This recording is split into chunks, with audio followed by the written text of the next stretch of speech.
रूह में भरने से खुदा की महिमा करने में आनंद मिलता है, हमें आनंद मिलता है, आनंद मिलता है, हमें आनंद मिलता है। प्रभु भोज जिनके पास नहीं है वो एक हाथ को हिलाएं ताकि टीम आपके पास पहुंचे। जो बपतिस्मा नहीं लिया हुआ, जिन्होंने अपने पापों से मन नहीं फिराया, वो प्रभु भोज नहीं ले पाएंगे। और वो लोग बैठ जाएं जिन्होंने बपतिस्मा नहीं लिया हुआ और जो वह बैप्टिज्म लेकर प्रभु को अपना उद्धारकर्ता ग्रहण कर चुके हैं, वो प्रभु भोज को मेरे संग लेंगे। मेरा विश्वास है कि आज जब आप अपने गुनाहों को मानते हुए प्रभु भोज को लेंगे और दोबारा उसे ना दोहराने का वायदा करेंगे, आपके शरीर चंगे हो जाएंगे और बीमारियां आपको छोड़ के चली जाएंगी। आपके पाप क्षमा होंगे और एक नया जीवन परमेश्वर आपको देंगे, जो आनंद, विक्ट्री, महिमा, ग्लोरी से, उसकी उपस्थिति से, उसकी जीत से, जयवंत वाले मस्से से, उसके आनंद से और आत्मा की भरपूरी से भरा हुआ होगा। उस रोटी को लो और कहो, अपने माथे से लगाओ,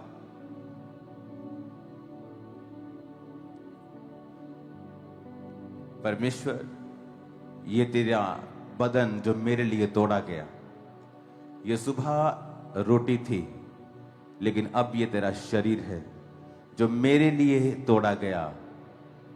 सर्वशक्तिमान परमेश्वर, मैं अपने गुनाहों को मानते हुए और उन्हें ना दोहराने का वायदा करते हुए, बोलो पक्का वायदा, पक्का वायदा करते हुए कि मैं उन्हें दोबारा ना दोहराऊंगा।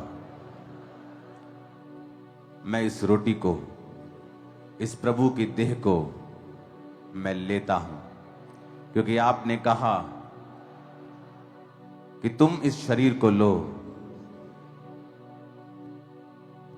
जो तुम्हारे लिए दिया जाता है। प्रभु मैं डरता और कांपता हुआ तेरे इस पवित्र शरीर को लेता हूं। सब उसे लो।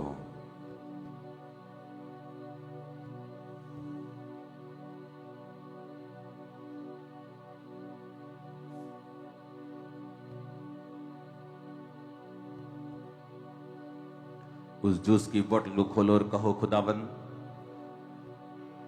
ये जूस नहीं है, तेरा लहू है। तेरा लहू जो मेरे गुनाहों के लिए बहाया गया, मैं इस लहू को लेता हूं, डरते और कांपते हुए, एक दूसरे को माफ करते हुए, अपना जीवन समर्पण करते हुए, मैं इस लहू को लेता हूं। अब ये जूस नहीं, तेरा लहू है। सब उसे लो।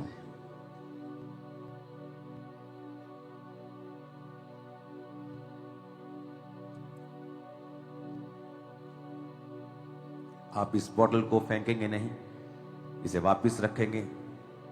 दोबारा इसे प्रभु भोज के लिए इस्तेमाल नहीं किया जाता, लेकिन फिर भी आप इसे वापस देंगे। अगर आप इसे रखना चाहते हैं तो इसे अपने पर्स में रखें, इसे फेंके नहीं। उठाकर अपने हाथों को ऐसी आने भाइया मेरे नाल यारिया, लानता मुकाया मेरे तो सारिया। ऐसी आने भाइया मेरे नाल यारिया, लानता मेरे तो सारिया जिंदगी च यसू जिहाया भुलिया भुलाया जा नहीं सकदा जिंदगी च यसू जिहाया भुलिया भुलाया जा नहीं सकदा बेहद यसू तेरा प्यार भुलिया भुलाया जा नहीं सकदा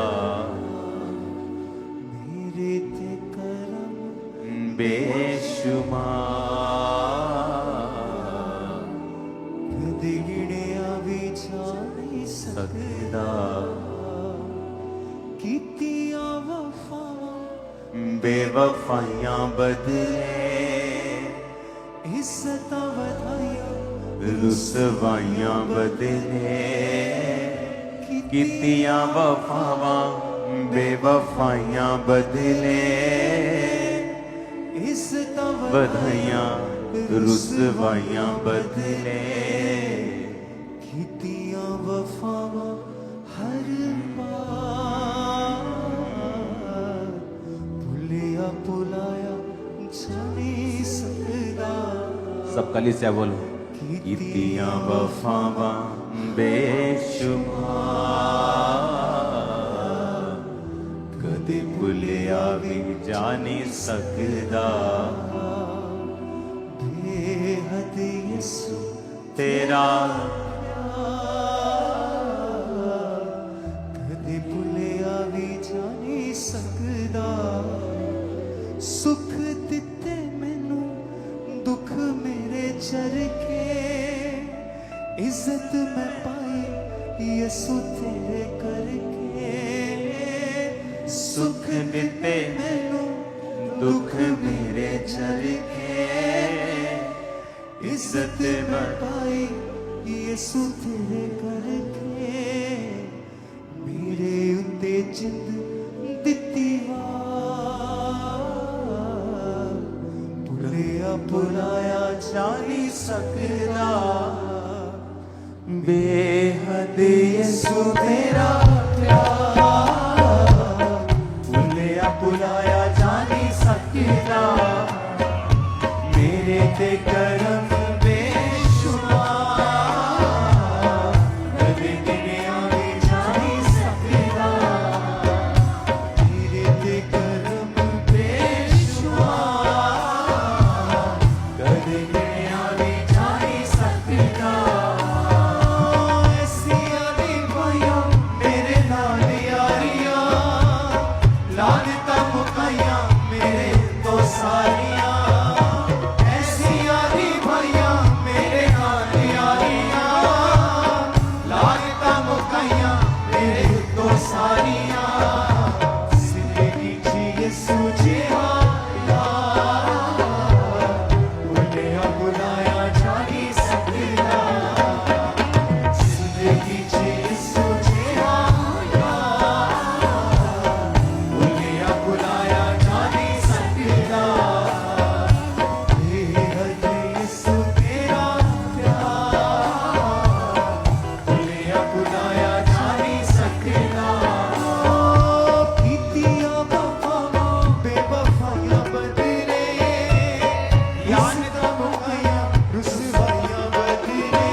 हाथों को उठाओ। Thank you Jesus.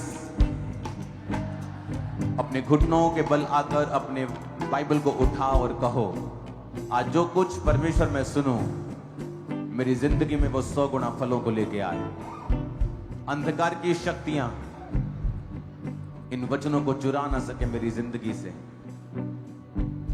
मैं अपना पूरा ध्यान इन वचनों के ऊपर लगाऊं और 100 गुना फलों को लेके आऊं। अंधकार की शक्तियां शर्मिंदा हों। वचन को उठाओ और वायदा करो, परमेश्वर ये वचन मेरे मुंह से निकला करेंगे और आपने कहा है कि तू प्रभावशाली होगा। जब ये वचन की पुस्तक तेरे मुंह से कभी उतरने ना पाएगी, तब तू प्रभावशाली होगा। कोई तेरे सामने खड़ा ना रह सकेगा। जैसे मैं मूसा के संग रहा, मैं तेरे संग रहूंगा। पिता, यह वचन मेरे सामने है और मैं वायदा करता हूं ये मेरे मुंह से कभी उतरने ना पाएगा। प्रभु यीशु मसीह के सामर्थी नाम में आमीन। जितना ऊंचा ये ब्लेसिंग उतनी बड़ी है चर्च।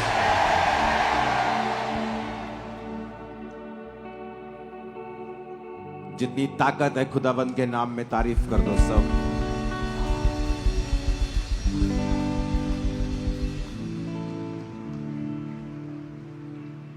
उठाओ अपने हाथों को और एक वायदा करो, पवित्र आत्मा मुझसे बात कर। मैं हमेशा धन्यवाद की बलि तुझे चढ़ाऊंगा, लेकिन आज मुझसे बात कर मेरे जीवन की कमियों के बारे में और मैं कैसे बढ़ूं इस बारे में। अपने हाथों को उठाकर प्रार्थना करेंगे ऊंची आवाज, ऊंची आवाज।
चलदारवांगा मुनाती हमेशा योदी करदारवांगा मैं भला कदेवी मसीहा दाने छड़िया। मैं हुक्माते ओदे सदा चलदारवांगा मुनाती हमेशा योदी करदारवांगा मैं भला कदेवी मसीहा दाने छड़िया। अपने हाथों को उठाकर खुदावन तेरा आत्मा आज भरपूरी के साथ इनकी जिंदगियों पे उतरे। तेरा आत्मा इनसे बात करे। आज वचन को सुनते सुनते ही इनके बहरेपन से तूने आजाद कर। वचन सुनते सुनते ही इनके कैंसर की बीमारियों से इन्हें आजाद कर। वचन सुनते सुनते ही इनके शरीर चंगियाई को ग्रहण कर जाएं। वचन सुनते सुनते ही खुदावन हर वो चीज जो शैतान ने इनके जीवन में रखी है वो इनकी जिंदगियों को छोड़ के जाती रहे। आज वचन सुनते सुनते ही पवित्र आत्मा इन पर उतर आए खुदावन, एक भरपूरी इन पर उतर आए खुदावन। वचन सुनते सुनते ही आज लोग आजाद हों शैतान के हर एक बंधन से। ये सब तेरी भेड़ें खुदावन, तेरे नाम के लोग जो कहलाते तेरी निज प्रजा, आज वचन सुनते सुनते ही आशीषित हों। तेरे चेहरे का प्रकाश इन पर चमके। प्रभु यीशु मसीह के सामर्थी नाम में हम मांगते हैं। आज इस वचन के समय को तेरे हाथों में सौंपते हैं। पवित्र आत्मा तू अपने हाथों में लेके हमें चला, हमारे शब्दों के ऊपर अपना अधिकार रख। प्रभु यीशु मसीह के सामर्थी नाम में हम मांगते हैं। तारीफ करो खुदाबंद की ऊंची आवाज में।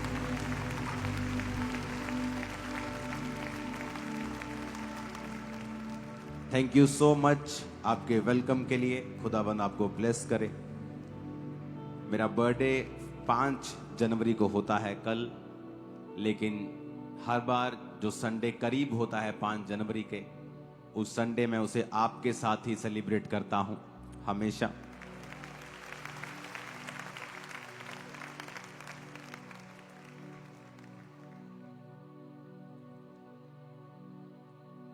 मेरा बिलीव है कि पिछले साल जो परमेश्वर की महिमा को आपने देखा है, इस साल हम कुछ ऐसा देखेंगे जो इस मिनिस्ट्री ने पहले कभी नहीं देखा। प्रार्थना के समय परमेश्वर का आत्मा मुझे दिखा रहा था कि लोग हैरान हो रहे हैं कि इतने, जब इवनिंग क्रूसेड शुरू होते हैं, जब जहां तक निगाह जाती है कैमरा दिखा नहीं पा रहा गैदरिंग को, ड्रोन्स दिखाते हैं सही तरीके से। परमेश्वर मुझे दिखाया है अगले साल, इस साल 2026 में, जब 25 में प्रार्थना कर रहा था, परमेश्वर ने दिखाया अगले साल क्या होगा। अब ये 2026 में जब लोग क्रूसेड्स देखेंगे, ये इस इतिहास के सबसे बड़े क्रूसेड्स होंगे। और लोग देखेंगे कि कहां तक निगाह जा सकती है। ड्रोन्स को थका देंगे हम। और यह परमेश्वर की ओर से निर्धारित हो चुका है।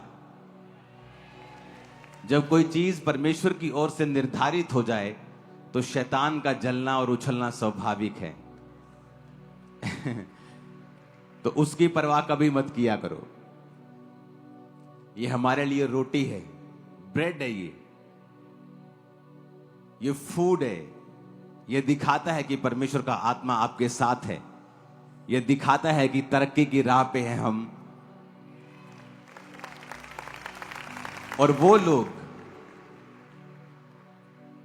आत्मिक रीति से जो लोग समझते हैं इस बात को, कि पिछले साल जब हमें लगा कि अन्य जाति लोगों ने आपकी इंसल्ट करने की कोशिश की, लेकिन क्रिसमस आते आते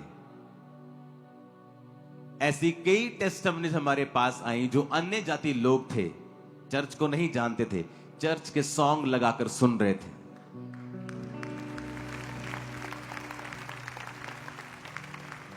और जो प्यार अब अन्य जाति लोग आपसे करते हैं, इस चर्च से करते हैं, जब उन्होंने इस चर्च का स्वभाव देखा कि ये बदला लेने वाले लोग नहीं हैं, ये वचन पे चलने वाले लोग हैं, आज लाखों लोग जो क्रिश्चियन नहीं भी हैं वो आपसे प्यार करने लगे हैं। शैतान ने आज तक जो कुछ भी किया है उसका उल्टा असर उसको हुआ है, और उसका पॉजिटिव इंपैक्ट चर्च पर और सेवकाई पर पड़ा है। इस 31 नाइट को, 21 साल की मेरी सेवकाई की सबसे बड़ी गैदरिंग थी इस 31 नाइट को। इस 31 नाइट को, क्योंकि बाहर टेंट्स, इस हेड शेड के बाहर भी टेंट्स लगे थे, बांस लगे थे, वो गैदरिंग कैप्चर नहीं कर पा रहे थे, ड्रोन्स भी सब तरफ। जो 8.5 एकड़ का हॉल ऐड किया, वो भी उस रात को खुला था, वो भरा हुआ था। हीलिंग हॉल, ये हॉल, पीछे पास, एवरीथिंग। और परमेश्वर हमें दिखा रहा था कि मैंने अपना काम जो शुरू किया है, मेरा वो दर्शन अभी भी जो शुरू हुआ है यहां,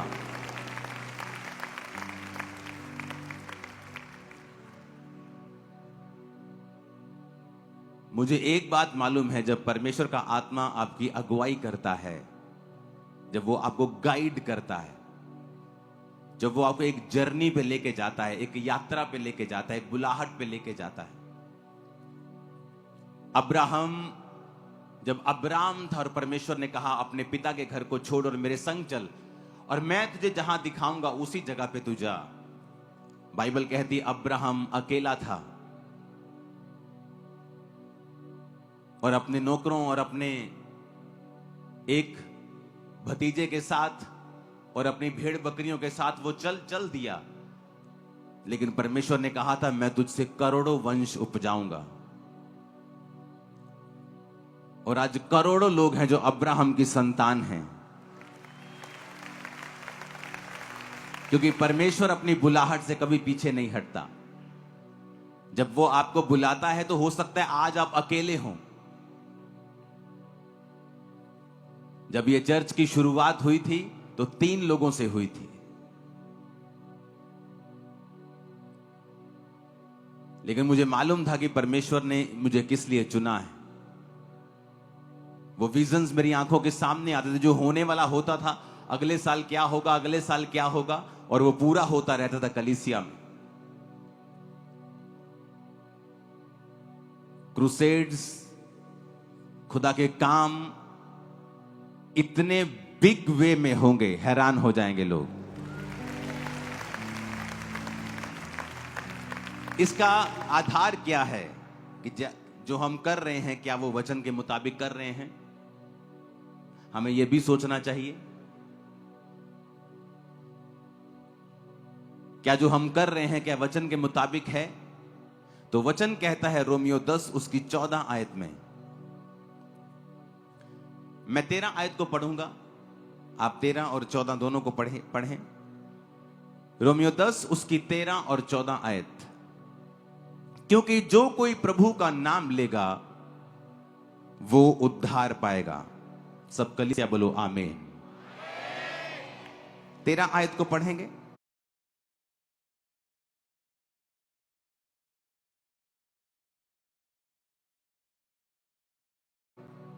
रोमियो 10 उसकी 13 आयत। क्योंकि जो कोई प्रभु का नाम लेगा वो उद्धार पाएगा। अब 14 आयत को पढ़ेंगे। फिर जिस पर उन्होंने विश्वास नहीं किया उसका नाम कैसे लें?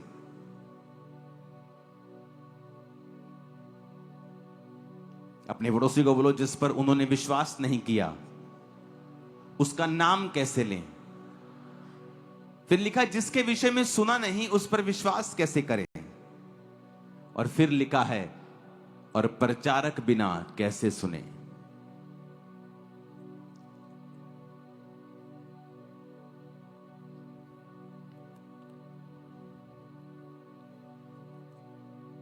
कहता जो कोई प्रभु का नाम लेगा वो उद्धार पाएगा। उद्धार को जब हम यूनानी भाषा में पढ़ते हैं, जिस ओरिजिनल भाषा में बाइबल लिखी गई थी, उसका मतलब है सोटेरिया, जिसका मतलब है डिलीवर होना, हेल्थ, सेव होना। उद्धार का मतलब सिर्फ आत्मिक उद्धार नहीं है, सिर्फ स्वर्ग जाना नहीं है। उद्धार का मतलब स्वर्ग जाना है। उद्धार का मतलब हीलिंग है। उद्धार का मतलब फाइनेंशियल उद्धार है, फिजिकल उद्धार है, मेंटल उद्धार है, हर तरह का उद्धार है, हर तरह की हीलिंग है जो परमेश्वर आपको देता है। हां, उसमें जो आत्मिक स्वर्ग जाना है, आत्मिक अनंत जीवन है, वो टॉप के ऊपर है। वो प्रायोरिटी टॉप के ऊपर है, वो सबसे पहले आता है कि आप अनंत जीवन के वारिस होंगे। लेकिन उसका कंप्लीट मतलब है कि आप अनंत जीवन भी जाएंगे और इस धरती के ऊपर भी आप छुटकारा पाएंगे, शैतान से, बीमारियों से, तकलीफों से, वो मेंटल टॉर्चर से, वो शैतानी डिप्रेशन से, वो फाइनेंशियल टॉर्चर से, वो बोझ से, वो जुए से जो आपके सिर पे है और आप ऊपर नहीं देख पा रहे हैं, उस बोझ से परमेश्वर ने कहा जो कोई परमेश्वर का नाम लेगा वो उद्धार पाएगा। और वचन कहता है कि यहूदियों, 12 आयत में लिखा है, यहूदियों और यूनानियों में कुछ भेद नहीं। इसका मतलब क्या? इसका मतलब चाहे वो क्रिश्चियन हो चाहे नॉन क्रिश्चियन हो, जो कोई परमेश्वर का नाम लेगा वो उद्धार पाएगा। 12 आयत में लिखा, यहूदियों और यूनानियों में कुछ भी भेद नहीं, क्योंकि वो सबका प्रभु है और अपने नाम लेने वालों का के लिए उदार है। कहता चाहे कोई यहूदी हो चाहे कोई यूनानी हो, यानी चाहे कोई परमेश्वर को पहले से मानने वाला हो चाहे ना हो, जो कोई प्रभु का नाम लेगा वो उद्धार पाएगा। वो उद्धार शारीरिक है, वो उद्धार आत्मिक है, वो उद्धार फाइनेंशियल है। वो छुटकारा पाएगा अपने कर्जों से भी, अनंत जीवन को पाएगा, वो स्वर्ग राज्य का अधिकारी होगा। जो कोई परमेश्वर का नाम लेगा वो उद्धार पाएगा। यहूदियों और यूनानियों में कुछ भी भेद नहीं। जो कोई आएगा और जीसस का नाम लेगा वो बचाया जाएगा अपनी शर्मिंदगियों से, अपने कर्जों से, पापों से, दुखों से, बांझपन से। जो कोई, एनीबॉडी। परमेश्वर नहीं कहेगा तू किस धर्म से आता है, तूने कितने पाप किए हैं। अगर हम माफी मांगेंगे और परमेश्वर के पास आएंगे तो उसने कहा तू उद्धार पाएगा। तेरे पाप चाहे लाल रंग के हों, मैं उन्हें माफ कर दूंगा। तेरे पाप चाहे ऐसे हों कि बहुत ही गाढ़े हैं, कलर के हैं, ऐसे हैं जो माफ नहीं किए जा सकते लोगों के द्वारा, लेकिन मैं उन्हें माफ कर दूंगा। वचन कहता है, पर 14 आयत में एक सवाल किया है पौलुस ने। कहता है जिस पर उन्होंने विश्वास नहीं किया उसका नाम कैसे लेंगे।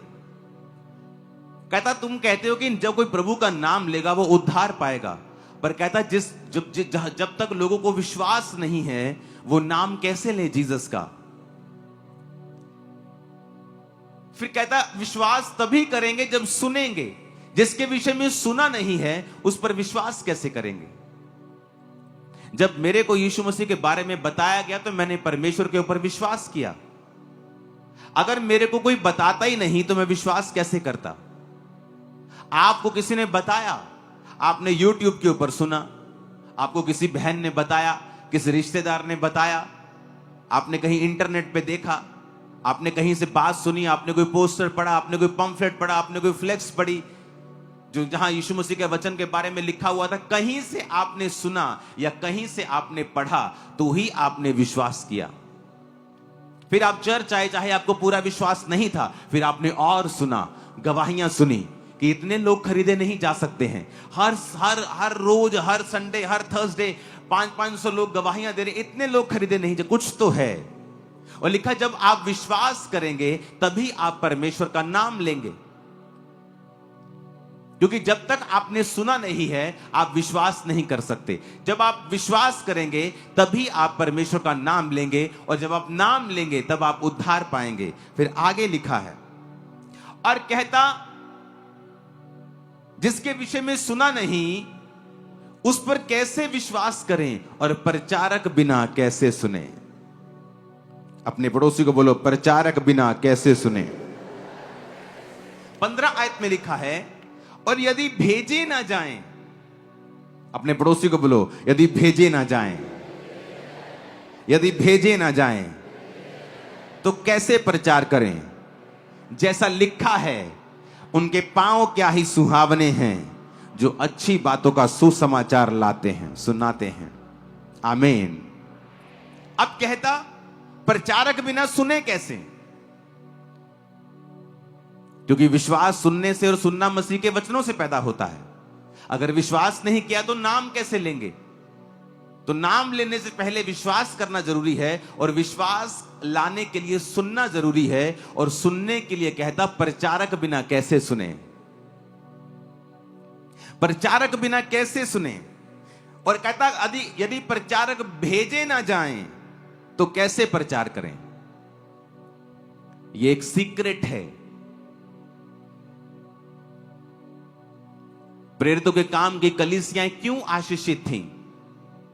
क्योंकि उनको अपना रोल मालूम था कि लोग विश्वास तभी करेंगे जब वो सुनेंगे यीशु मसीह के बारे में। और सुनाएगा कौन? प्रचारक। प्रचारक यदि भेजे नहीं जाएंगे तो प्रचार कैसे करेंगे? आज आप मुझे सुन पा रहे हैं क्योंकि साउंड टीम ने अपना काम किया है। आज हम हॉल के नीचे बैठे हैं क्योंकि हम सब ने कंट्रीब्यूट किया है और इस हॉल को हमने बना के हम बैठे हैं। प्रचारक अपना काम कर रहा है, क्या कलीसिया अपना काम कर रही है कि नहीं? अब प्रभु कहता है लोगों की लाइफ में अनंत जीवन आएगा, हीलिंग आएगी, डिलीवरेंस आएगी, ब्लेसिंग आएगी। पर कब? जब वो सुनेंगे। क्योंकि सुनेंगे तो विश्वास करेंगे, विश्वास करेंगे तो नाम लेंगे। लेकिन जब वो सुनेंगे ही नहीं, क्योंकि जब तक प्रचारक उनको सुनाएगा नहीं, जब तक प्रचारक भेजा नहीं जाएगा, वो जाएगा नहीं। अगर वो जाएगा नहीं, वो सुनेंगे नहीं, सुनेंगे नहीं तो विश्वास नहीं करेंगे, विश्वास नहीं करेंगे तो नाम नहीं लेंगे, नाम नहीं लेंगे तो उद्धार नहीं होगा। कड़ी के साथ कड़ी जुड़ी है कि जब कलीसिया प्रचारकों को भेजेगी वो प्रचार करेंगे, जब प्रचारक प्रचार करेंगे वो विश्वास करेंगे, वो सुनेंगे और फेथ करेंगे। जब फेथ करेंगे तो वो फिर नाम लेंगे, जब नाम लेंगे तो उद्धार होगा। इसीलिए आपने नोटिस किया होगा कि शैतान को पता है यदि प्रचारकों को मैं बंद कर दूं तो वो उद्धार का काम रुकता है। वो हाथ धो के इसलिए प्रचारकों के पीछे पड़ा रहता है। उसे उन प्रचारकों से तब दिक्कत नहीं थी जब वो नशा करते थे, जब वो शराबी थे। लेकिन जब वो प्रचारक बन जाते हैं उसे दिक्कत होती है। और आपको मालूम होना चाहिए कि वो शैतान है जो गुस्सा कर रहा है, इंसान नहीं है। वो शैतान है जो प्रचारकों के पीछे। क्योंकि परमेश्वर को पता है जब शैतान ने प्रभु यीशु मसीह को परखा तो वचन से परखा, अपने आप को नीचे गिरा। तेरे पिता के वचन में लिखा है कि जब तू अपने आप को नीचे गिराएगा तेरे पिता के दूत तुझे संभाल लेंगे, तेरे पांव में पत्थर से ठेस ना लगेगी। जीसस ने कहा पिता के वचन में यह भी लिखा है कि तू अपने प्रभु अपने परमेश्वर की कभी भी परीक्षा ना कर। शैतान वचन जानता है, उसे पता है प्रचारक अगर भेजे जाएंगे, अगर प्रचारक अगर जाएंगे तो वो प्रचार करेंगे, अगर करेंगे तो लोग सुनेंगे, सुनेंगे तो विश्वास करेंगे, विश्वास करेंगे तो नाम लेंगे, नाम लेंगे तो उद्धार मिलेगा। इसलिए वो चाहता है कि प्रचारकों को रोका जाए, किसी तरह से प्रचारकों को बंद किया जाए।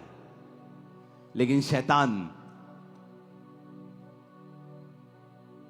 और उसके सब एजेंट्स, प्रचारक 10 गुना बढ़ने वाले हैं। यहां मैं आपको बता रहा हूं, मैंने आपको एक प्रोफेसी दी थी पिछले साल या उससे पिछले, मैंने कहा था कि आने वाले समयों में परमेश्वर यहां पर इस देश में ऐसे लोगों को उठाएगा जो अपनी रीति और रिवाजों से काम करेंगे, जो अपने ही जो कल्चर जहां पे वो पैदा हुए हैं उस तरीके से वो लोगों को बचाएंगे। जिस तरह पौलुस कहता है, जब मैं यहूदियों में गया मैं यहूदियों के जैसा बन गया, मैं यूनानियों में गया मैं यूनानियों के जैसा बन गया, ताकि मैं बहुत से लोगों को अपने जैसा लगूं और मैं बहुत से लोगों का उद्धार करा सकूं। यह बेवकूफी है। आप जानते हैं बाइबल ना तो मेकअप के खिलाफ है ना ही मेकअप के साथ है। ये आपका अपनी चॉइस है। ओवर मेकअप नहीं होना चाहिए, हम सबको पता है। ओवर बहुत ही इतने बड़े बड़े आंखों बहुत ही ओवर कर लिया, वो स्पिरिचुअल चीजों से बाहर हमें कर देती है।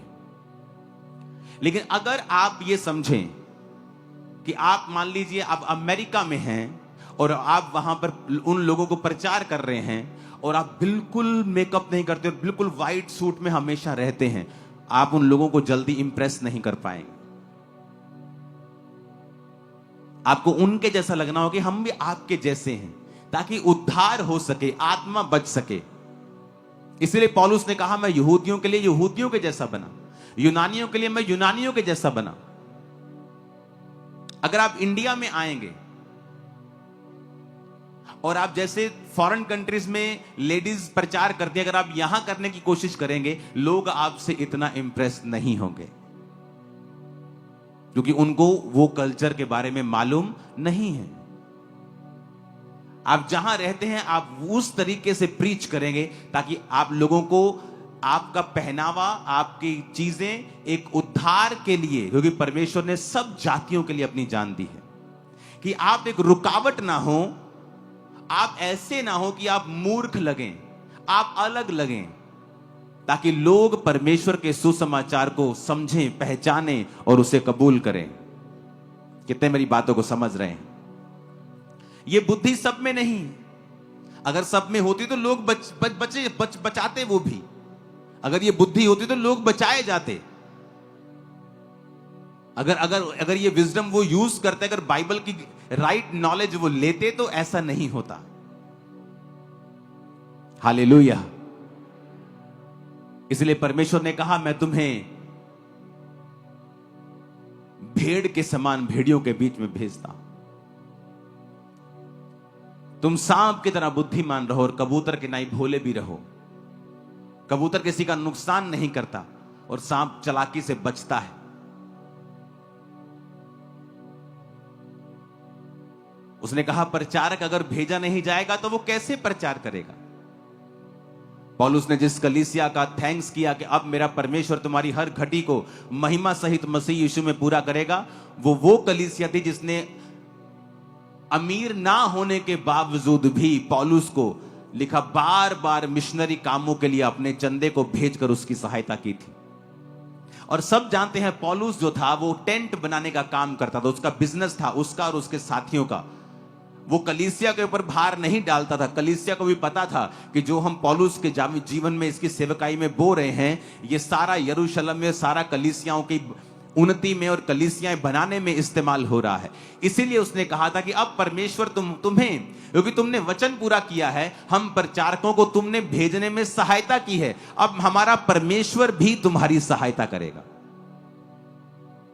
इसलिए उन लोगों की आशीष हमेशा डबल होती है, 4 गुना 10 गुना होती है, जिन्होंने प्रचारकों की सहायता की है। इसलिए आप देखते हैं वो कलीसियाएं आशीषित होती जाती हैं जिनका मकसद प्रचारकों को भेजना होता है। आप एक ऐसी कलीसिया में जब जुड़ जाती हैं जिसका मकसद प्रचार करना है, इवेंजलिज्म करना है, सुसमाचार देना है, और आप ऑटोमेटिकली वो प्रार्थना भी उनके लिए करने लगते हैं, आप वहां बोने भी लगते हैं, आप फास्टिंग करने लगते हैं, आप देखने लगते हैं कि परमेश्वर ने आपकी लाइफ के ऊपर आपको ब्लेस किया है, क्योंकि अब आप परमेश्वर के वचन को पूरा कर रहे हो। यदि प्रचारक भेजे नहीं जाएंगे तो प्रचार कैसे करेंगे? हालेलुया।